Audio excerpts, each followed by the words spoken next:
నమస్కారం. తెలుగు నవలా శ్రోతలకు లక్ష్మీ కథల ప్రపంచానికి స్వాగతం. అరికెపూడి కోడూరి కౌసల్యాదేవి గారు రచించిన పసుపు తాడు అనే నవలను వింటున్నాం కదండి. ఈరోజు ఈ వీడియోలో మనం పార్ట్ 8 వినేద్దామండి. గజిబిజిగా ఉన్న మనసుతో ఏకాంతం కోరిన వాసంతి మేడ వెనుకనున్న ఆ ప్రాంగణంలో ఒక మూల కూర్చున్నది, అస్తమిస్తున్న సూర్యబింబాన్ని చూస్తూ.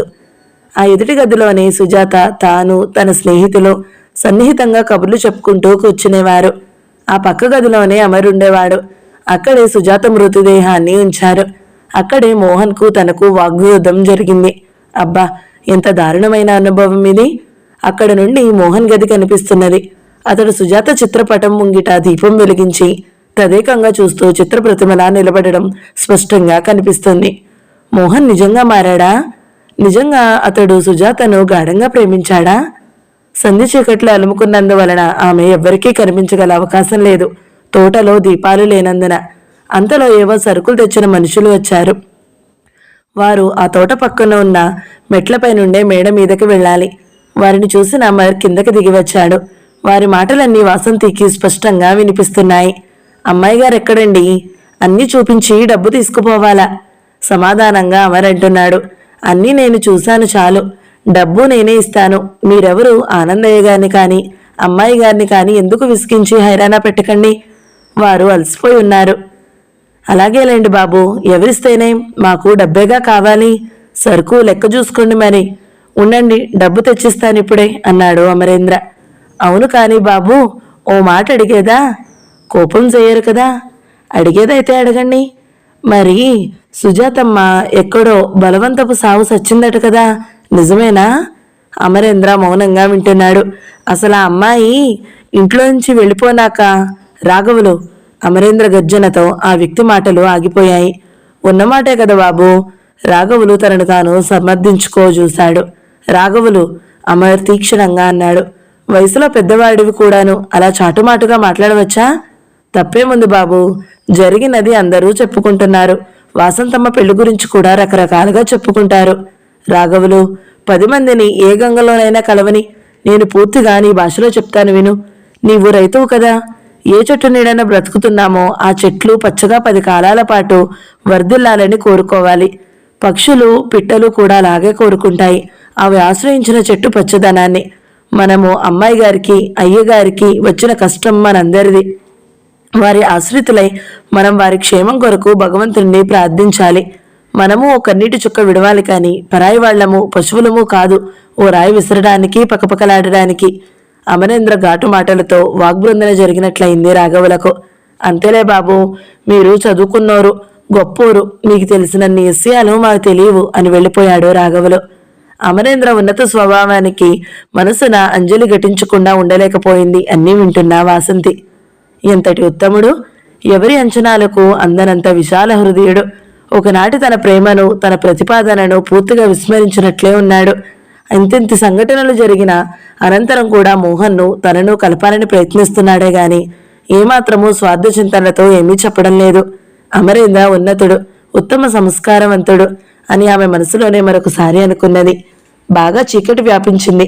భవంతిలో అక్కడక్కడ అవసరమైన చోట్ల మాత్రం లైట్లు వెలుగుతున్నాయి. ఇక తన గురించి అందరూ వెతుకుతున్నారేమో అనుకున్న వాసంతి లేచి తోటదారి నుండి వరండా మెట్ల వైపు నడుసాగింది. ఆ వరండా అంతా చీకటిగా ఉన్నది. ఆ చీకటిలో ఏవో మెల్లని స్వరాలు మెట్ల చాటు నుండి వినిపిస్తున్నాయి. మోహన్తో మాట్లాడుతుందా వాసంతి? ఇద్దరు సఖ్యంగా ఉంటున్నారా? అది కిషోర్ స్వరం. లేదండి, మోహన్ బాబు పేరు చెప్తే అగ్గి మీద గుగ్గులమే అయ్యారమ్మా. అమర్ బాబుతో మాత్రం అస్తమాను ఏవో మంతనాలు. ఆయన మాట అంటే చాలా గురి. ఈ వివరాలు నివేదించుతున్నాడు వంట మనిషి. ఏడిసావు, వాడు నౌకరే కదా, వాడి బెడద అంతగా లేదులే. ఏదో విధంగా మోహన్ గారినే తప్పించాలి, కిషోర్ అన్నాడు. అమ్మమ్మా, అలాగనుకుని ఏమారి ఉండకండి. మీ అంత చదువు లేకున్నా అమర్ అందగాడు, పనుల దక్షత తెలిసి మాట మన్ననా ఇరిగి ఉన్నవాడు. వయసు కూడా మీకంటే బాగా తక్కువ. అతడికి 30 కూడా లేవు, మీకేమో 45. చాలు చాలు, అవన్నీ నేను చేసుకుంటానులే. తన వయసు గురించి వినడం ఇష్టం లేనట్లుగా కసురుకున్నాడు కిషోర్. నాకు తెలిసింది చెప్పానండి, ఆ పైన మీ ఇష్టం. ఇద్దరూ ఎప్పుడూ దగ్గరగా తిరుగుతుంటారు. ఏమో ఏ పుట్టలో ఏ పామున్నదో. నిజమేలే, ఇదిగో ఇది ఉంచి ఇప్పటికీ జాగ్రత్తగా కనిపెడుతుండు అందరినీ. చెప్పాలా బాబు? అయినా ఏదో ఎందుకైనా మంచిదని జాగ్రత్త పడుతున్నాను కానీ ఆ ముసలాడి కాస్త గుటుక్కుమంటే దీనికి దిక్కెవరు? కిషోర్ జంకు గొంకులు లేకుండా మాట్లాడుతున్నాడు. నిజం చెప్పారు బాబు. అసలు ఇన్నేసి కథలున్న కుటుంబంలో పిల్లని ఎవడో మీ బోటి మంచి మనసున్నాడు తప్ప అందరూ చేసుకుంటారా? అక్కడికక్కడే ఇరువురిని చెడామడా వాయించాలనుకున్నంత ఆగ్రహవేశాలకు లోనైనప్పటికీ ఎలాగో తమాయించుకుని అంతా విన్నది వాసంతి. ఏమీ ఎరగనట్లే నిశ్శబ్దంగా తన గదికి వెళ్ళిపోయింది. ఎంత నిభాయించుకున్నప్పటికీ ఆమెకు కోపం ఆగడం లేదు. వంటవాడిని తన గదిలోకి కబురంపించి అప్పటికప్పుడే తొలగించి పారవేయాలనిపించింది. కానీ అది తెలివైన పని కాదు. అమర్ను సలహా అడగాలి. కానీ అమరేంద్ర వచ్చి ఎదురు నిలవగానే వాసంతి ఏమీ చెప్పలేకపోవడమే గాక అతడిని కన్నెత్తు కూడా చూడలేకపోయింది. ఏమిటి వాసంతి? అరుణిమ దాల్చి భారంగా వాలిపోతున్న ఆమె ముఖాన్ని ఆశ్చర్యంగా చూస్తూ ప్రశ్నించాడు అమర్. వాసంతిలో తానెప్పుడూ చూడని కొత్త రూపాన్ని చూస్తున్నాడు అతడు. ఆమె స్త్రీ సహజమైన సిగ్గును ప్రదర్శించగా ఏనాడూ చూడలేదు ఇదివరలో. ఈ రూపం ఈమెకు కొత్త. చెప్పదలుచుకున్న మాటలను, జారీ చేయదలుచుకున్న ఆజ్ఞలను గడగడ దర్జాగా వినిపించడమే గాని సిగ్గు సంకోచాలేవి వాసంతి నిఘంటువులోనే లేవు అనుకున్నాడు అమరేంద్ర. ఏమవుతున్నది ఆమెకు? అమరేంద్ర కారణం ఊహించలేని మూర్ఖుడేమీ కాదు. స్త్రీలోని సిగ్గు హొయలో బహిర్గతమయ్యేది ఆమె వాచించే పురుషుని సమక్షంలోనే. కాని అమరేంద్ర నిండు పాత్ర వంటివాడు. ఇప్పుడే బజార్ నుండి కొన్ని సరుకులు వచ్చాయి. ధరల వివరాలు చూస్తున్నాను. ముఖ్యమైన పని కాకుంటే మనం రేపు మాట్లాడుకోవచ్చా వాసంతి? ముఖ్యమే అమర్, కూర్చో. సరే, ఏమిటి చెప్పు? టేబుల్ చివరన ఆనుకుని నిలబడి ఆమె భావాలను తెలుసుకోవడానికి ప్రయత్నిస్తూ అడిగాడు. అప్పటికీ ముఖమెత్తి మాట్లాడింది వాసంతి. వంటవాడు వీరయ్యను ఈ క్షణమే పని నుండి తీసి పారేయాలి. అమర్ మౌనంగా ఆమె ఇంకా ఏం చెబుతుందోనని చూస్తున్నాడు. ఆ పని చేసే ముందు ఒకసారి నీకు చెప్పడం మంచిదని. కారణం సామాన్యమైనది కాదు, విశ్వాసఘాతుకత్వం. వివరంగా నేను వినకూడదా? చెప్పలేను. కిటికీ నుండి చీకటిలోనికి చూస్తూ అన్నది వాసంతి. ఏమైనా ఎదిరించి మాట్లాడా? అటువంటి తప్పిదమైతే నీ వరకు రావడం దేనికి? అప్పుడే బయటకు నెట్టేసి ఉండేదాన్ని. మరి కారణం చెప్పకుండా తీసివేస్తే గొడవ కాదా? అందులోనూ ఈ స్థితిలో పోయి ఇంటిగుట్టంతా బయట వాగుతారు కదా కక్షతో. వాడి ఇంట్లో ఉంటేనే ప్రమాదం అనిపిస్తుంది. ఎవరికి? నీకు, మోహన్కు. అమరేంద్ర కనుబొమ్మలు ముడిపడ్డాయి. ఏమిటో నాకు వివరంగా చెప్పు వాసంతి. కోపం అణుచుకుంటున్నట్లు ముఖంతో మెదలక నిలబడింది వాసంతి. అడుగులు ముందుకు వేశాడు అమరేంద్ర. చెప్పుకుంటే ఎలా తెలుస్తుంది చెప్పు, మెల్లగా బుజ్జగిస్తున్న స్వరంతో అన్నాడు. పోనీ కింద పని చూసుకుని ఓ పావుగంటలో వస్తాను, అప్పుడు చెప్పు. అమరేంద్ర మరలా తిరిగి వచ్చేసరికి ఆమె తన గదిలో లేదు. హాలులో కిషోర్తో మాట్లాడుతున్నది వాసంతి. అమరేంద్ర చాటుగానే ఉండిపోయాడు. వాసంతి, నా మాటలు అర్థం చేసుకోవేం? ఏమిటి? నువ్వు డబ్బును చెల్లాచెదురుగా విసిరివేస్తాననడం మీ చిన్నాన్నగారికి కూడా ఇష్టం లేదు. ఓహో, అంతా నీ పేరునే రాయించుకో. హాయిగా బిడ్డా పాపలతో 10 తరాలు లోటు లేకుండా బతకొచ్చు. ఈ అమూల్యమైన సలహాకు తమకెంత ఫీజు చెల్లించాలి? మాటలలో ఎగతాళి అర్థమైనా కానట్లే ఓ ఏడవలేని నవ్వు నవ్వాడు కిషోర్. మనలో మనకేం ఫీజులు అంటే? వాసంతి, స్పష్టంగా నా చేతనే చెప్పించగలనాను కదూ. సరే కాని నువ్విప్పుడంటే అప్పుడు మనం వివాహం జరుగుతుంది. మోహన్ తన గొయ్యి తను తీసుకున్నాడు. నిన్ని అగాధంలో ఒకెత్తనో వదిలిపోవడానికి నేనంత మనసు లేని వాడిని కాదు. వాసంతికి ఏం చెప్పాలో తెలియలేదు. మాట్లాడమేం వాసంతి, ఇప్పుడే అంత సిగ్గా? కాదు, నిజం చెప్పిన తర్వాత నిరుత్సాహంతో నీరు గారిపోయే నీ ముఖం ఎలా చూడనా అనుకుంటున్నాను. హాస్యమా? కాదు, నిజం. అన్యాయాల జోలికి, అక్రమాల జోలికి పోని సత్యవంతుణ్ణి, ధనాపేక్ష లేక స్వశక్తిపై జీవించి భార్యను పోషించగల శ్రమజీవిని వివాహం చేసుకుంటాను నేను. కిషోర్ ముఖంలో రంగులు మారాయి. వాసంతి, హాస్యాలకు బాధ్యత లేకుండా మాట్లాడడానికి సమయం కాదిది. వాసంతికి కోపం వచ్చేసింది. చావింట్లో పెళ్లి మాటలో మాటలాడే నీవు నాకు సమయాల్లో చెప్తున్నావా కిషోర్? అది కాదు, నీకు కాలం విలువ తెలియజేస్తున్నాను. అదిగాక ఒకసారి పొరపాటుగా నిర్ణయించుకున్నావు. ఈ గండం ఎలాగో గడిచింది. తిరిగి మోహన్ ఎటువంటి ఎత్తులు వేయకముందే నీవు తెలివిగా ప్రవర్తించు. ఏమైనా కాని ఈ కంఠశోష మాత్రం నీకు అనవసరం. ఎవరిని ఎక్కడ నిలబెట్టాలో నాకు బాగా తెలుసు. కిషోర్ ముఖము కంఠము కూడా కర్కశంగా మారాయి. వాసంతి, ఎందుకీ డొంక తిరుగుళ్ళని? సూటిగా మాట్లాడుకుందాం. మన వివాహానికి నీకు అభ్యంతరం ఏమిటి? లాయర్ని, మీ ఆస్తి వ్యవహారాలన్నీ చక్కబెట్టగలవాడను. నాకంటే గొప్పవాడెవరు దొరుకుతాడు నీకు? ఎంత గర్వం! నిన్ను మించినవాడు లేడా? ఆస్తి వ్యవహారాలన్నీ నీ చేతుల్లో ఉన్నాయని బెదిరిస్తున్నావా? నీకు యథార్థం మాత్రమే చెబుతున్నాను. ఆ కష్టం నీకక్కర్లేదు. అటువంటి భయాలన్నీ సంపద మీద అలిమాలిన వ్యామోహం ఉన్న వాళ్ళకి గాని నాకు కాదు. నీవు చిన్నాన్నకు లాయర్వి అంతే. ఎప్పుడూ కూడా నీపైన నాకు అంతకు మించిన అభిప్రాయం కలగబోదు. బాగా ఆలోచించే మాట్లాడుతున్నావా? కోర్టు వ్యవహారాల కోసం ప్లీడర్ని, వైద్య సహాయం కోసం డాక్టర్ని, మంచి తిండి కోసం వంటవాణ్ణి ఇలాగ ఎంచుకుంటూ పోతే అసలు ఒక్కొక్కరు ఎందరిని వివాహం ఆడాలి? ఎంత పొగరు! Kishore, shut up, be in your limits, బిగ్గరగా అలివుమానిన కోపంతో అన్నది వాసంతి. చింత చచ్చినా పులుపు చావలేదన్నట్టుంది నీ కోపం. జరిగిందంతా, నీ ఇంటిగుట్టంతా ఎవరికీ తెలియలేదనుకుంటున్నావు కాబోలు. అలా వీధిలోకి వెళ్ళి విను. 10 ఎలా పక్కపక్కలాడుతున్నారు. నువ్వు అమర్గాడు రహస్యంగా ఉన్నదనుకుని విర్రవీగుతున్నారనుకుంటాను. ఇంకా తెలియని వాళ్ళుంటే నేనున్నాను తెలియజెప్పడానికి. ఎవడు నిన్ను పెళ్లి చేసుకుంటాడు? అతి నిదానంగా జవాబు చెప్పింది. అటువంటి చెత్త కుళ్ళుభావాలు లేని సంస్కార హృదయాన్ని, ఆరోగ్య మనస్కుని చేసుకుంటాను. ఇంతకీ నీకెందుకు మాపై ఇంత కక్ష తెలుసుకోవచ్చా? వికటంగా నవ్వాడు కిషోర్. చెప్పరా? దారి తప్పి నడిచే వాళ్ళందరిపైన సంఘానికి కక్ష. అల్పభావాలుండి తీరుతాయి. సంస్కారాలు, విశాల భావాలు పుస్తకాల్లో మాత్రమే కనిపిస్తాయి. ఈ కుళ్ళు సంఘపు ప్రతినిధివైన నిన్ను చూస్తుంటే నాకు అసహ్యం, జుగుప్స కలుగుతున్నాయి. నన్నట్టే మాట్లాడించక నా ఎదుట నుండి తక్షణం వెళ్ళిపో, ఖచ్చితంగా చెప్పింది వాసంతి. వెళ్ళకపోతే? రెట్టించాడు కిషోర్. ఇంతటి నీచడవు గనకనే నాకు మోహన్తోనో అమర్తోనో గల చనువును శంకించుతూ నాపై వంటవాడిని నిఘా ఉంచావు కదూ. మాట్లాడలేకపోతున్నావేం?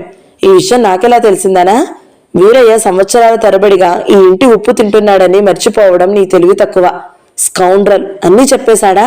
గొణిగాడు కిషోర్. అంతలో ధైర్యం సంతరించుకున్నాడు. అన్నీ తెలిసినా తెలివిగా ప్రవర్తించుతావో లేక కష్టాలు కొని తెచ్చుకుంటావో నీ ఇష్టం. ఆ జూదగాడు మోహన్ నిన్నొద్ధరించాడు. కూలివాడు అమర్ నీకేమీ నందనవనాలు చూపడు. సాటివారిని అటువంటి విశేషణాలతో సత్కరించడం నీ కుసంస్కారానికి, కుళ్ళు హృదయానికి గీటురాయి. అయితే ఒక మాట, పరుల ధనాన్ని ఆశించని వ్యక్తి కూలి అయిన మహాచక్రవర్తి.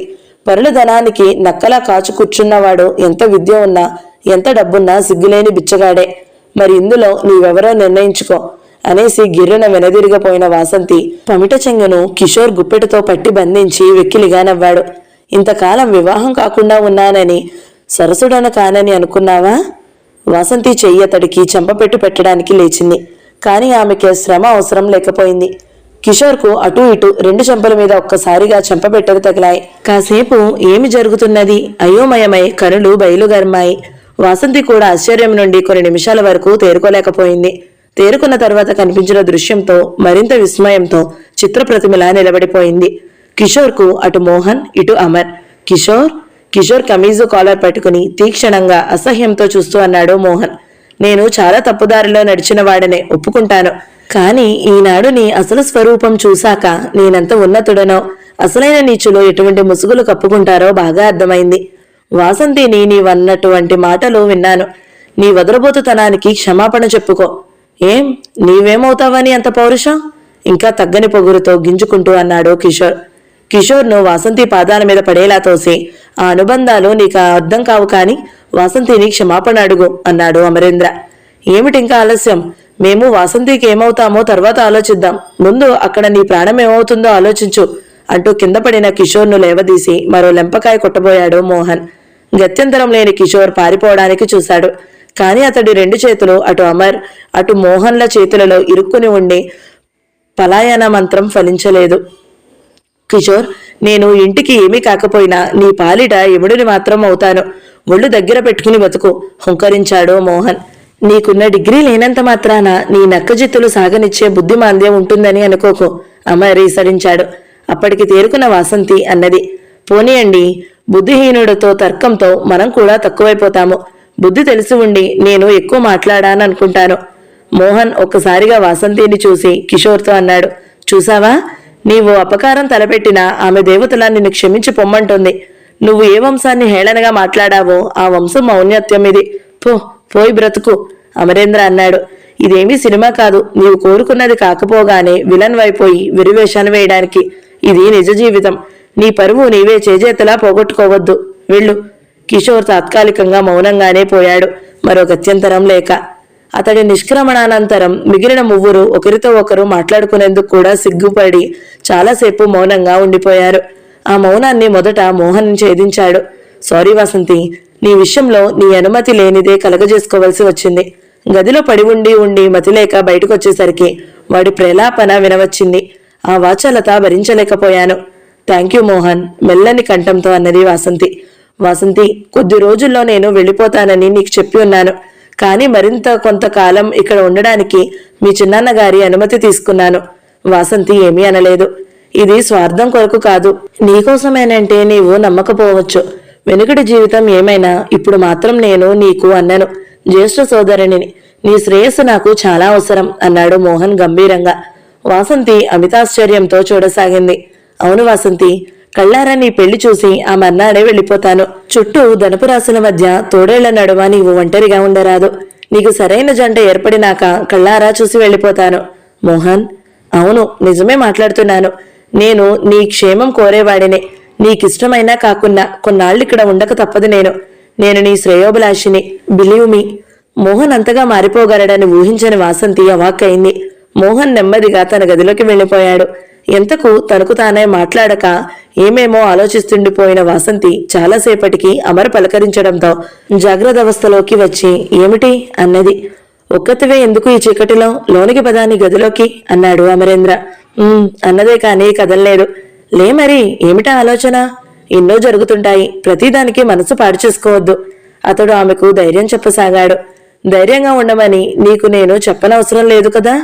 కిషోర్ను తలుచుకున్న కొద్దీ ఆశ్చర్యంగా ఉన్నది.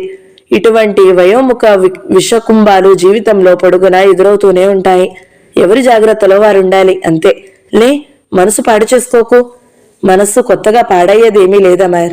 లేచి నీ గదిలోకి వెళ్ళు.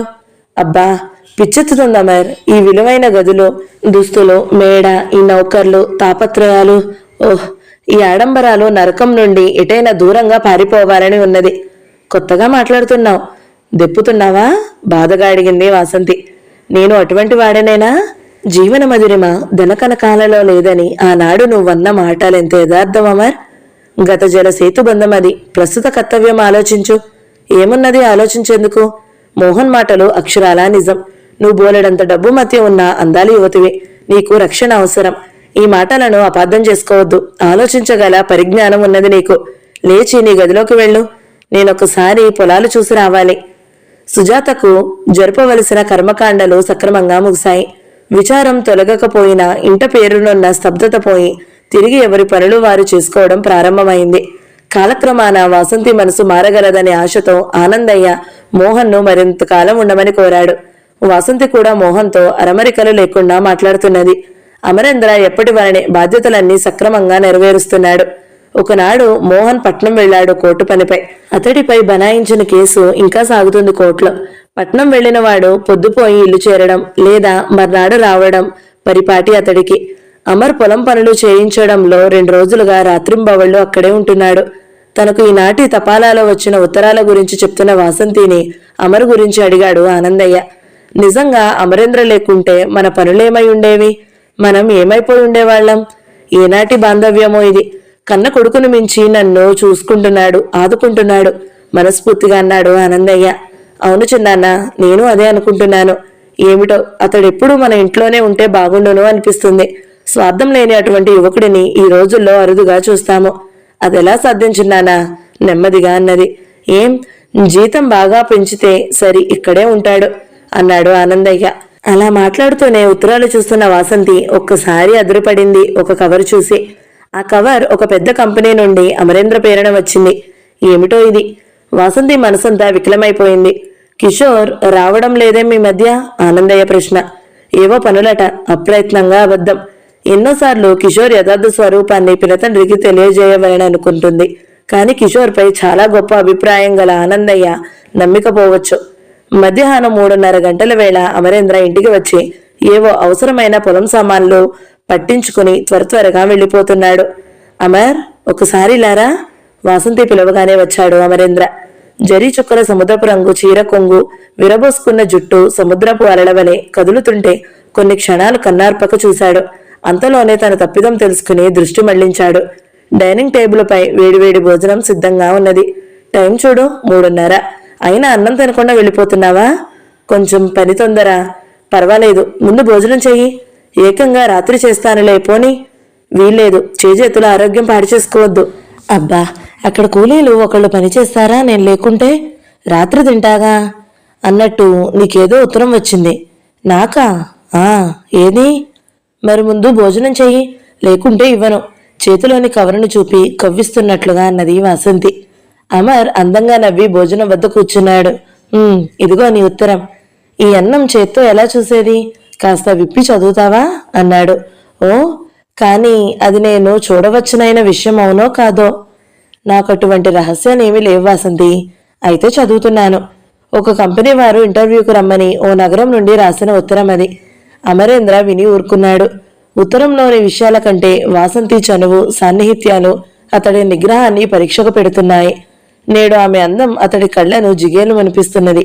అయితే ఇక్కడి నుండి వెళ్ళిపోతావా అమర్? ఆ స్వరంలోని విషాదం విని అమర్ ఆశ్చర్యంగా చూశాడు. వెళ్ళాలి కదా అన్నాడు ముక్తసరిగా. ఏం, వెళ్ళకపోతేనేం? ఆ ప్రశ్న విని తలెత్తిన అమరేంద్ర చూపులలో అనేక భావాలు. చటుక్కున దృష్టి మళ్లించి ఎటో చూస్తూ అన్నాడు. ఏదో ఒక మంచి ఉద్యోగంలో స్థిరపడవద్దా? ఇక మాట్లాడేందుకు ఏమీ లేదు వాసంతికి. కానీ ఆమె బాధ, కనులలోని అభ్యర్థన అమర్ తెలుసుకోలేకపోలేదు.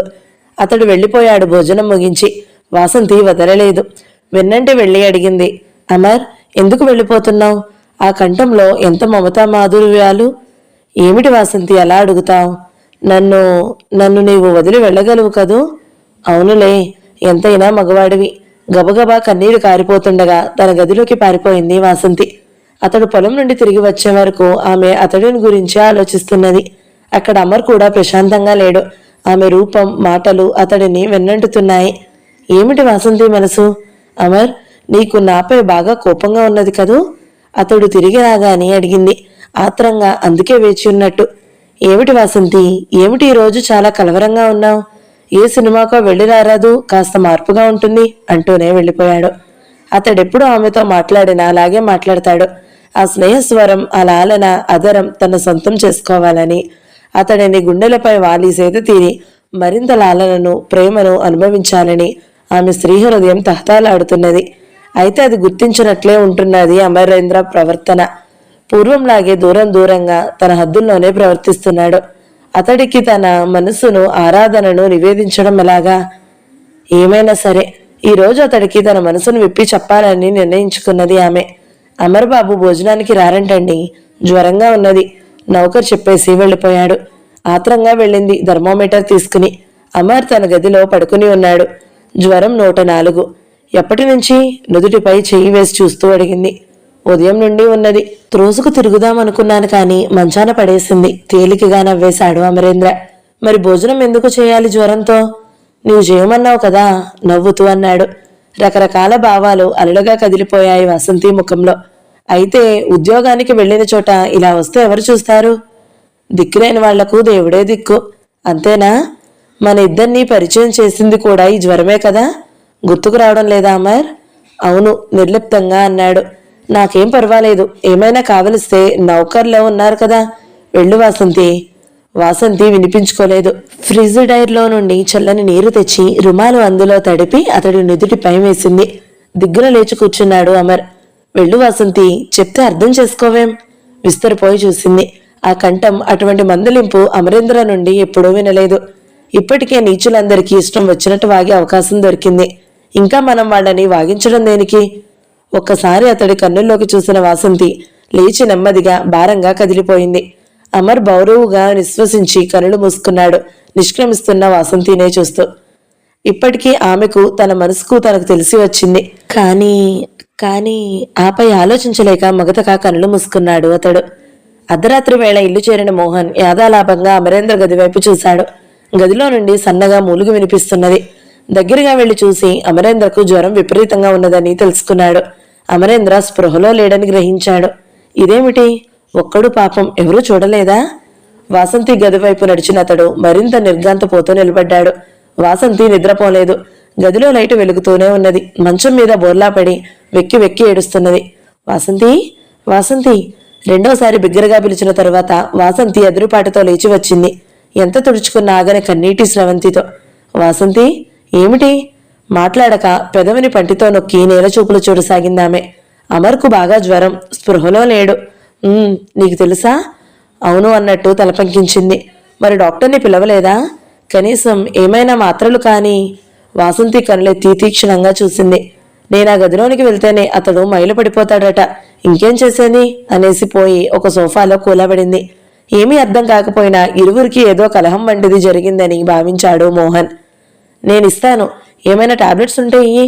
మౌనంగా అల్మారా నుండి తీసి ఇచ్చి ఎలా వెయ్యాలో చెప్పింది. తెల్లవార్లు అమరేంద్ర దగ్గర తానే కూర్చున్నాడు మోహన్. మర్నాడు ఉదయం 10 గంటలకు అతడికి కొంత నెమ్మదించి మామూలుగా మాట్లాడడం ప్రారంభించాడు. అయితే అంతవరకు వాసంతి ఒక్కసారి కూడా అటువైపు రాకపోవడం, అమరేంద్ర యోగక్షేమాలు కనుక్కోకపోవడం అతడికి ఆశ్చర్యం అనిపించింది. అమరేంద్ర 11 గంటలకు అడిగాడు, మరి నిగ్రహించుకోలేక. మోహన్, వాసంతి కనిపించదేం? అవకాశం దొరికిన మోహన్ అడిగాడు మెల్లగా. నీవు వాసంతి ఏమీ పోట్లాడుకోలేదు కదా? ఏం? రాత్రి నేను వచ్చేసరికి నీకు స్పృహ లేక మూలుగుతున్నావు. వాసంతి తన గదిలో కుమిలి కుమిలి ఏడుస్తుంది. అడిగితే చెప్పలేనట్లు ఆగిపోయాడు. చెప్పు మోహన్. అతడి గదిలోకి వెళ్తే నిషేధం అన్నట్టుగా ఏవేమో మాట్లాడింది. బాగా బాధపడుతోంది. నవ్వలేక నవ్వాడు అమర్. చెప్పు అమర్, మళ్ళీ కిషోర్ గాని ఏమైనా అన్నాడా? నిట్టూర్చాడు అమరేంద్ర. ఒక కిషోర్ ఏమిటి, లోకమంతా. పొలాల్లోకి వెళ్ళాను. అక్కడ చాటుమాటుగా పాలేళ్లు ఏదో చెవులు కొనుక్కోవడమే. వాసంతికి అండగా ఉందామనుకుంటూ పరోక్షంగా అపకారం చేస్తున్నానేమో అనుకుంటున్నాను. మోహన్ ముఖం ఎర్రబడింది. గంభీరంగా ఆలోచిస్తూ ఉండిపోయాడు. ఆ ముఖంలో కోపం, స్నేహం, అభిమానం, పౌరుషం అన్నీ కలగాపులగంగా నర్తించుతున్నాయి. నేను కొన్ని ఉద్యోగాలకు అప్లై చేశాను. నిన్న 2 ఉద్యోగాలకు ఇంటర్వ్యూలు వచ్చాయి. అప్పటి నుండి వాసంతి చికాకుగానే ఉన్నది. నేను వెళ్ళిపోవడం ఆమెకు ఇష్టం లేదు. మోహన్ ప్రసన్నవదనంతో సూటిగా చూశాడు. నిజం చెప్పు అమర్, వెళ్ళిపోవడం నీకు మాత్రం ఇష్టమా? వాసంతి ఏమైపోతుంది? మోహన్ ప్రశ్న విని అమర్ తలవాల్చుకున్నాడు. అసలు మనసులో ఈ తుఫాన్ల వల్లనే నీకు ఈ అనారోగ్యం.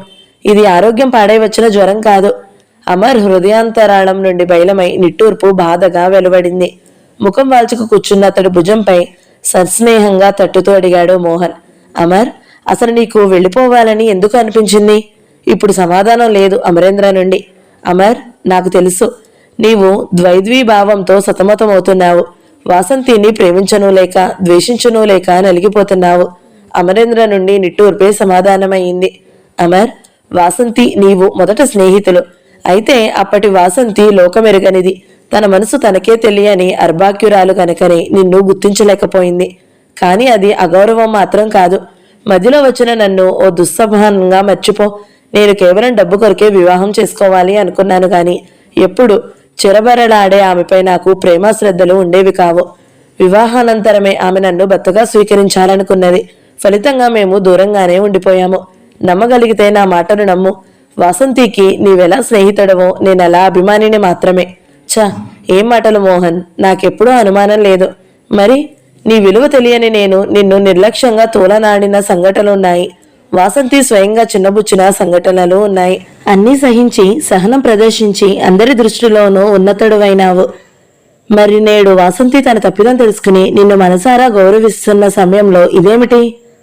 నా నిష్క్రమణ మిమ్మల్ని సన్నిహితులను కావించవచ్చుననే ఆశ.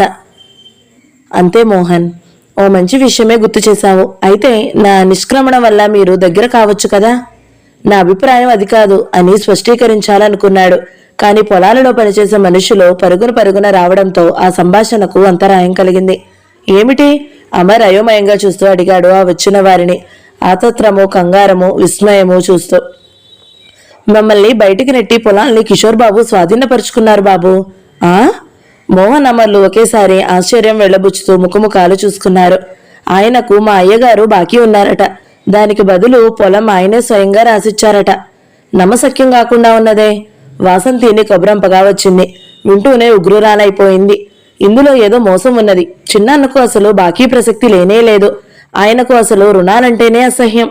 మోహన్, అమరేంద్ర ఇద్దరూ తలపంకించారు. చిన్నాన్నతో చెప్పి తెలుసుకురానా?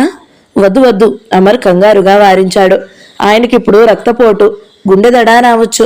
అమర్, నేను వెళ్ళి అసలు ఏమిటో కనుక్కు వస్తాను. కిషోర్ పచ్చి మోసగాడు. మోసాన్ని మోసంతోనే జయించాలి అన్నాడు మోహన్. పద. అరెరే, జ్వరంతో నువ్వెక్కడికి? నేను చూస్తాగా. ఇంకా ఎక్కడి జ్వరం ఇంత జరిగాక? ఆ కిషోర్కి వచ్చిన జ్వరము జబ్బు ఏమిటో వదిలించాలిగా ముందు. వాసంతి మౌనంగా చూస్తున్నది కానీ ఆ మనసులో అనేక భావాలు సముద్ర పాలలుగా హోరెత్తుతున్నాయి. గుమ్మం దాటుతూ వెనక్కు వచ్చాడు అమర్. వాసంతి, చిన్నాన్న గారి గదిలో ఉండు, వెళ్ళు, ఒక్కత్వే కూర్చోకు అంటూ నౌకర్లందర్నీ హెచ్చరించాడు. అమ్మాయి గారు, అయ్యగారు జాగ్రత్త, మేము తిరిగి వచ్చే వరకు ఎవ్వరూ వెళ్ళిపోకండి. అమర్, చాలా నీరసంగా ఉన్నావు. ఏమో హెచ్చరించాలనుకున్నది కానీ మరి మాట్లాడలేకపోయింది. ఏం పర్వాలేదు, మీరు జాగ్రత్తగా ఉండండి అంటూ వెళ్లిపోయిన అమర్ ఆమె కన్నులలో నీటి ధరను గమనించనే లేదు. కానీ వరండాలో నుండి చూస్తున్న మోహన్ మాత్రం దాన్ని స్పష్టంగా చూశాడు. మనసులో మమత అనేది ఉంటే ఎంత మభ్యపెట్టి ప్రవర్తించాలనుకున్నా మరుగుపరచలేరు. మమత ఏదో విధంగా ప్రదర్శితం కాక మానదు. జీప్ వచ్చి ఆగడం చూసి కూడా కిషోర్ లెక్కలేనట్లుగా గమనించినట్లుగానే వాళ్ళ కుర్చీలో పైప్ పీలిస్తూ ఏవో కాగితాలు చూసుకుంటున్నాడు. అతడికి చుట్టూ బలిష్టమైన మనుషులు కాపలా వరే నిలిచి ఉన్నారు. అతడి తాలూకు మనుషులే పొలమంతా పనిచేస్తూ పరుచుకున్నారు. మోహన్, అమరులు ఒకరినొకరు చూసుకున్నారు. ఆ చూపులతోనే ఏమో మాట్లాడుకున్నారు. అమర్ సౌమ్యంగా ప్రారంభించాడు. కిషోర్, ఏమిటిది? మా మనుషులు గెంటు వేశారట. కిషోర్ తలెత్తి చూడగానే నిర్లక్ష్యంగా జవాబిచ్చాడు. కారణం ఉన్నది గనుకనే. అదేమిటని ఇప్పటికీ శాంతం కోల్పోకనే అడిగాడు అమరేంద్ర. ఏమిటో యజమానులకు తెలుసు, నౌకర్లకు అనవసరం. మరు క్షణంలో అతడి షర్టు కాలర్ పట్టి పైకి లేవదీసి నిలబెట్టి క్రోధంగా అడిగాడు మోహన్. అది ఎటువంటి కారణమో యజమానులను కూడా తెలియకనే మమ్మల్ని పంపారు. తెలియజెప్పు. నేను అమర్లాగా శాంతమూర్తిని కాను, మోటువాడిని, జాగ్రత్త. షర్టు విడిపించుకోవడానికి గింజుకుంటూ అన్నాడు కిషోర్. నాకు బాకీ పడి తీర్చలేక ఈ పొలం ఇచ్చేశారు. ఎప్పుడు? 2 ఏళ్ల క్రితమే. బాకీకి పొలం హామీ ఇచ్చారు. ఏది ఆ కాగితం? ఇంటి దగ్గరున్నది, ఇక్కడ లేదు. అయితే పద వెళదాం, మేం చూడాలి. అవసరం లేదు, ఆనందయ్య అడిగినప్పుడు చూపుతాను. మీరెవరు మధ్యన? మరి క్షణం మోహన్ చేతి దెబ్బ రుచి చూచిన కిషోర్ నేలకరిచాడు. కిషోర్ మనుష్యులు అమర్, మోహన్లపై తలబడ్డారు. 10 మందినైనా తానొక్కడే చావగొట్టగల నేర్పు, అనుభవము గల మోహన్కు అమరేంద్ర ఏమీ తీసిపోలేదు. అంతటి భీకర పోరాటంలోనూ మోహన్ అమరేంద్ర విజృంభణను గమనించుతూనే ఉన్నాడు. మెచ్చుకోలుగా ఒక్కొక్క ప్రశంసా వాక్యాన్ని విసురుతూనే ఉన్నాడు. ఆనందయ్య పొలంలో పనిచేసే వారు కూడా కలుగజేసుకోవడంతో పరిస్థితి అదుపులోకి వచ్చింది.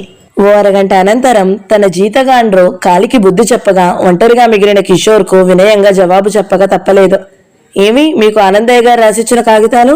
మోహన్ కరుకుగా అడిగాడు. నీకు న్యాయంగా చెందవలసినది ఏదైనా ఇవ్వడానికి ఎవరైనా నిరాకరించితే బలప్రయోగంతో స్వాధీనపరచుకోవాలి. అసలేమీ లేనిదే ఈ వెర్రివేషాలెందుకు? లాయర్వి కూడాను. అమర్ మందలింపుగా అన్నాడు. బోనులో పులిలా ఉన్నది కిషోర్ స్థితి. కిషోర్, మర్యాదగా చెప్పు, ఎందుకు నీకు దుర్బుద్ధి పుట్టింది? అమరేంద్ర సూటిగా అడిగాడు. దుర్బుద్ధి కాదు, దురాశ అను. మోహన్ అందుకున్నాడు. ఆనందయ్య గారి పాదాలు కడుక్కు తాగుతూ ఆయన సహకారం వలన ప్లీడర్గా నిలదొక్కుతూ బతుకుతున్న నీవు ఈనాడు ఆనందయ్య అని ఏకవచన ప్రయోగం చేయడానికి కూడా సాహసించావు కదూ? రోషంగా తలెత్తాడు కిషోర్. మాటలు తిన్నగారాని. నేనెవడి కాళ్ళు పట్టనూ లేదు, ఎవడు నాకు సహాయం చేయనూ లేదు. అట్టే ప్రగల్భాలు పలకకు. తల్లి పుట్టింటి సంగతి మేనమామకు చెప్పనవసరం లేదు. ఆనందయ్య గారి చెల్లెలికి అక్రమ సంతతివి నీవు. ఎంతటి నిరంకుశుడవైతేనే బంధుప్రీతి కూడా ఉన్నందున ఆయన నిన్ను మరణించిన చెల్లెలికిచ్చిన మాట ప్రకారం లాయన్ని చేశారు, ఆదరించారు, ఆదరించుతున్నారు. ఈ మచ్చ మూలంగానే నీకింతవరకు ఏ కులమింటి కన్యతోనూ వివాహం కాలేదు. కిషోర్ వదనం వాడిపోయిన మాట పదునుగానే ఉన్నది. నీకెలా తెలిసి ఇవన్నీ? వికటాటహాసం చేశాడు మోహన్. మన విషయం మనకంటే మన ఇంటి నౌకర్లకు బాగా తెలుస్తుంది. నీవు నాపై నిఘా ఉంచి లంచాలు ఇస్తున్న నౌకర్లే నీ విషయాలు, రహస్యాలు నాకు చేరవేశారు. ఆశ్చర్యం ప్రకటితమైంది కిషోర్లో. అవును, నేను నీ వంటి వాడనేగా మరి. కానీ నీలాగా నేను అసత్యాలు, అస్వాభావికమైన ప్రగల్భాలు పలకను. నిజం అంగీకరించి ధైర్యంగా నిలబెడతాను. సరే సరే, అవన్నీ నాకెందుకు? ఇప్పటికీ తన రహస్యం వెల్లడి అయిపోయిందనే ఉక్రోషంతో ఉన్న కిషోర్ ప్లేట్లు ఫిరాయించాడు. అవన్నీ నాకెందుకు, అసలు విషయానికి రా. అమర్ కలగజేసుకున్నాడు. అదే మేము అడిగేది. అసలు విషయం వదిలి డొంక తిరుగుళ్ళు దేనికి? నేను మీ బందిపోటును కాను, మీ ఆస్తిపోస్తులు అక్రమంగా ఎగరవేసుకు వెళ్ళడానికి. ఇదిగో రుజువు. జేబులో కాగితం తీసి చూపాడు కిషోర్. పరిశీలనగా చూసిన అమరేంద్ర, మోహన్లు ముఖాముఖాలు చూసుకున్నారు. 2 సంవత్సరాల క్రితం 1,50,000 రూపాయలు నీ వద్ద ఆనందయ్య గారు అప్పు తీసుకున్నారా? ఆ రుణానికి బదులుగా 2 నెలల నాడే ఆయన విల్లు రాసినప్పుడు ఆ పొలం తక్షణ స్వాధీన హక్కుతో రాసి ఇచ్చారా? మోహన్ వ్యంగ్యంగా అడిగాడు కిషోర్ను. ఆయన సాలోచనగా అన్నాడు. మరి ఇప్పుడే ఎందుకు స్వాధీనం చేసుకోలేదు? అప్పుడు కుటుంబం అంతా కష్టాల్లో ఉన్నారు, అందుకని నేను మంచి మనసుతో తాత్సరం చేశాను అన్నాడు కిషోర్. కావచ్చు, కానీ విషయం ఇంత గోప్యంగా ఉంచవలసిన అవసరం ఏమొచ్చింది? సంభాషణ తీరు శాంతంగా ఉండడంతో కిషోర్ గొంతు లేచింది. వ్రాసిన వారు ఆయన, తీసుకున్న వాడిని నేను. ఇది తెలియవలసినంత ముఖ్యులెవరూ లేరే. అయితే పద, ఈ మీమాంస ఆయన వద్దనే తేలవలే. నాకేమీ అవసరం లేదు ఖచ్చితంగా అన్నాడు కిషోర్. ఆహా, మరో దొమ్మి జరగాలా? మాట వింటావా? చేసేది లేక కిషోర్ అమర్ మోహన్లను వెంట నడిచాడు. విషయమంతా వింటూనే ఆనందయ్య అసహ్యంతో కాండ్రించి ఉమ్మాడు. నీచుడా, నీ హీనజన్మను కూడా విస్మరించి చెల్లెలి బిడ్డవని ఆదరించినందుకు ఎంత విషంగక్కావు? పామును పాలుపోసి పెంచానా? వాసంతి కళ్ళు ఆశ్చర్యంతో రెపరెపలాడాయి. కిషోర్ మీ చెల్లెలి కొడుకా చిన్నానా? అవును, దానికి బుద్ధిలేని కారణంగా ఈ హీనుడు పుట్టాడు. బ్రతికుండగా నేను దాని ముఖం చూడలేదు, కానీ ఆఖరి రోజుల్లో హీనపు చావు చావకుండా ఏర్పాటు చేశాను. ఎంతైనా నా చెల్లెలు, అందుకే దాని బిడ్డను చదువు చెప్పించి ఆదరిస్తానని మాట ఇచ్చాను. మాట నిలుపుకున్నాను. వీధులలో బిచ్చుకుమెత్తుకోవలసిన వాడు న్యాయవాది అయ్యాడు నా ప్రాపకంలో. పాలు పోసిన చేతినే కరిచాడు ఈరోజు. వేప చెట్టుకు పంచదార పోసి పెంచితే మామిడి పళ్ళు కాస్తుందనుకున్నాను, మోసపోయాను. ఇంతకు ఈ కాగితం మీద మీరెందుకు సంతకం చేశారు? వాసంతి అడిగింది. నేనెందుకు చేస్తానమ్మా?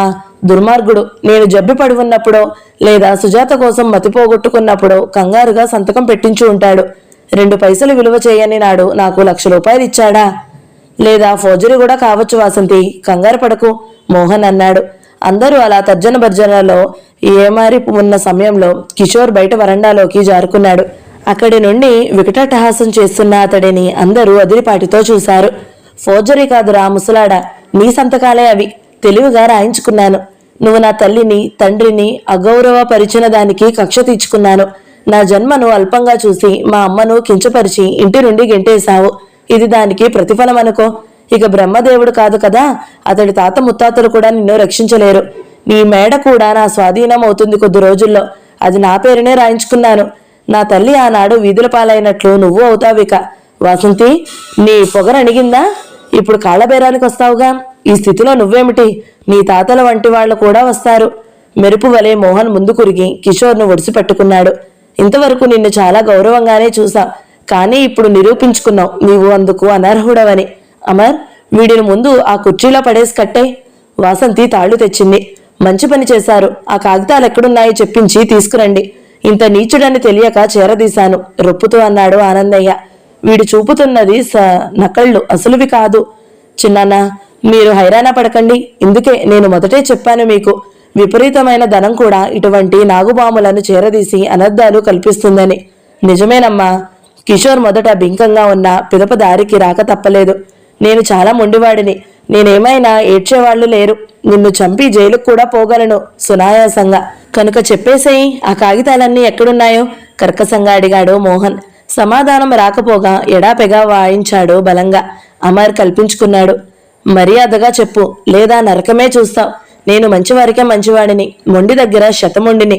చెప్పు. మళ్ళీ మోహన్ అందుకున్నాడు కిషోర్ జుట్టు పట్టి గుంజుతూ. సినిమాలు చూసి చూసి నీ మతి పోయిందనుకుంటాను. విలన్ గాడికి ఎప్పుడూ పరాజయమే తెలుసా? ఆస్తిని అక్రమంగా పొందాలని, ఆడదాన్ని బలవంతంగా చేపట్టాలని ఆశించేవాడెవ్వడూ బాగుపడడు. స్త్రీని ప్రేమతో జయించాలి, అనురాగంతో ఆకట్టుకోవాలి, కానీ అది అధికారంతో కాదురా అవివేకి. మరి దారిలేని కిషోర్ ఆ కాగితాలను తన ఇంటి ఎక్కడ దాచినది చెప్పాడు. అవి నా లా పుస్తకాల బీరువాలో ఉంటాయి. ఏ వరుసలో ఏ పుస్తకంలో దాచావో కూడా చెప్పు. గుర్తులేదు. నన్ను తీసుకెళ్ళు, లేనిదే మీ వల్ల కాదు. 15 గంట తర్వాత కాగితాలతో తిరిగి వచ్చిన అమరేంద్రను చూసి నీరుగారిపోయాడు కిషోర్. తన మనుష్యులు అతడి అంత చూస్తారనే ఆశతోనే వివరాలు చెప్పి పంపాడు తిరిగి రాడని. వీడికి మన స్థిర చరాస్తులతో దేనితోనూ సంబంధం లేదని, ఈ జరిగిన దానికి క్షమార్పణలు చెప్పుకోమని రాయించి తీసుకోండి. వాడి దస్తూరితోనే ఉండాలి ఆనందయ్య ఆజ్ఞాపించాడు. కిషోర్ ఏడుపు మొహంతో రాసి సంతకం చేశాడు. అమర్ అన్నాడు, కిషోర్, మరెవరైనా అయితే నిన్ను కోర్టుకిచ్చి నిన్ను సర్వనాశనం చేసి ఉండురు. ఆనందయ్య గారు మంచివారు. ఇకనైనా తిన్నింటి వాసాలు లెక్కించడం మాని లక్షణంగా బ్రతుకో. కిషోర్ తలవాల్చుకుని నిష్క్రమించాడు. మీ ఇద్దరికి ఎలా కృతజ్ఞత చెప్పుకోవాలనో తెలియడం లేదు బాబు, ఆనందాశ్రువులతో అన్నాడు ఆనందయ్య. నా కొడుకు లేకున్నా మీరిద్దరే కుమారులై కాపాడారు నన్ను, నా పరపతిని. మీరెక్కడికి వెళ్లేందుకు వీలులేదు. మీ బుద్ధి శ్రమలతో మీరు నిలబెట్టిన ఐశ్వర్యం మీదే. మీ ఇద్దరికి సమానంగా రాస్తాను. ఊహించని మార్పు మోహన్ను అమరేంద్రను అవాక్కుగా నిలిచింది. ఇద్దరు కంగారు పడుతూ వాసంతిని చూశారు, ఆమెకెక్కడ కోపం వచ్చేస్తుందోనని. కాని వాసంతి అసలు ఆ మాటలను విన్నదో లేదో కూడా తెలియదు. ఆమె తదేక దృష్టితో అమర్ను చూస్తుంది. నా మాటలకెవరూ మాట్లాడరేమిటి? ఆనందయ్య రెట్టించాడు. మీ ఆలోచనలు ఎప్పుడూ బాగుంటాయి చిన్నానా, నేను అలాగే జరగాలని అనుకున్నాను. మోహన్ మాట్లాడాడు మొదట. నేను ఒంటరిని, ఏకాకిని, నా బ్రతుకు ఎక్కడైనా వెళ్ళిపోతుంది. నాకే అసలు మిగలలేదు. ఈ రోజు ఈ పని కేవలం విద్యుక్త ధర్మంతో భావించి చేశాను. వాసంతి పెళ్లి చూసి వెళ్ళిపోతాను. లక్షల ధనాన్ని నేనేం చేసుకోవాలి గనుక నాకేమీ వద్దు, అమరేంద్ర అన్నాడు. వాసంతి మీకు వారసురాలు, నేను నౌకర్ను. ఆస్తుల భాగం కోరుకునే దురాశ జీవిని కాను. మీకు దయ ఉంటే నా జీతం నెలకు ఒక 200 పెంచండి చాలు. మీ సేవలో ఇక్కడే గడిపేస్తాను. ఇదేమిటమ్మా వాసంతి, బేలగా చూశాడు ఆనందయ్య. వాసంతి నెమ్మదిగా తల ఎత్తి అమర్ మోహన్ల నిరువురిని ఉద్దేశించి అన్నది. అమర్, వాసంతికి ఐశ్వర్యంపై మమకారం లేదు. నా భర్త ధనమే నాది అవుతుంది, అది ఎంత అల్పమైనా సరే. మోహన్, నీవు ఎక్కడికి వెళ్ళవద్దు. నా చిన్నాన్నగారే నీకు చిన్నాన్నగారు. నీ ఇంటిలో నీవు ఉంటావు. నీ ఆస్తిని నీవు సద్వినియోగం చేస్తావు. సుజాతకు ఆత్మశాంతిని కలిగిస్తావు. ఇక్కడ నేను ఉండలేను వాసంతి, అన్నాడు మోహన్. ఎక్కడికి వెళ్ళినా సుజాత నీడ, ఆ జ్ఞాపకాలు నీ వెంటనే ఉంటాయి మోహన్. బైరాగి గడ్డాలలోనూ దేశాటనలోనూ చిత్తశాంతి లభించదు. జ్ఞానము, మానసిక వైరాగ్యము కలవారెక్కడైనా ఇతరులకు శాంతిని కలిగిస్తూ తాము శాంతిగా బ్రతుకుతారు. సుజాత నిన్ను ఏమి అర్థించిందో ఆ సౌభాగ్యం కొందరు యువతలకైనా లభింపచేయి నీ సంక్రమించిన సంపదతో. అజ్ఞానం వల్ల, పేదరికం వల్ల, ఇతరుల అన్యాయం వల్ల ఎందరో ఆడపిల్లలు పవిత్రమైన పసుపుతాడు బంధానికి నోచుకోకుండా పతితులుగా మారుతున్నారు. నీ చుట్టూ ఉన్న కొందరినైనా నీవు ఆ పాటలు తప్పించి వారి జీవితానికి పచ్చదనం ప్రసాదించి ఆ పసిమిలో నీ సుజాతను చూసుకో. ఈ చెల్లి చేత సేవ చేయించుకో. మోహన్ వింటున్నాడు. ఏం మాట్లాడవేంటి మోహన్? సుజాతను అడ్డువేసి బంధించావుగా, ఇక నేను మాట్లాడేదేమున్నది? అయితే నాది ఒక కోరిక, అన్నాడు మోహన్. చెప్పు. ఈ విశాల విశ్వంలో నాకు గల ఆత్మీయులు అమర్ మరి నీవు. ఈ ఇంట పచ్చదనం, నిండుదనం ముందు మీ ఇరువురితోనే ప్రారంభం కావాలి. మీరిద్దరూ ఒకటైన నాడు మీ దంపతుల చేతుల మీదుగా సుజాత నారీనికేతన్ కు ప్రారంభోత్సవం కావాలి. వాసంతి క్రీగంట అమరేంద్రని చూసింది. అమర్ వదనం నిండుగా గంభీరంగా చిరుహాసం నర్తిస్తూ ఉన్నది. అతడి మనసులోని మధుర భావాలాహిరి ముఖంపై స్పష్టంగా ప్రతిఫలిస్తున్నది. మోహన్ నెమ్మదిగా ఆ ఇద్దరి చేతులను కలిపి ఆనందయ్య చెంతకు నడిపించుకు వెళ్లాడు. తనకు పాదాభివందనం చేసిన జంటను ఆనందాతిరేకంతో దీవించాడు ఆనందయ్య. ఇద్దరూ 10 కాలాల పాటు హాయిగా బ్రతకండి. సౌభాగ్యవతీ భవ. పుత్ర పౌత్రాభిసిద్ధిరస్తు.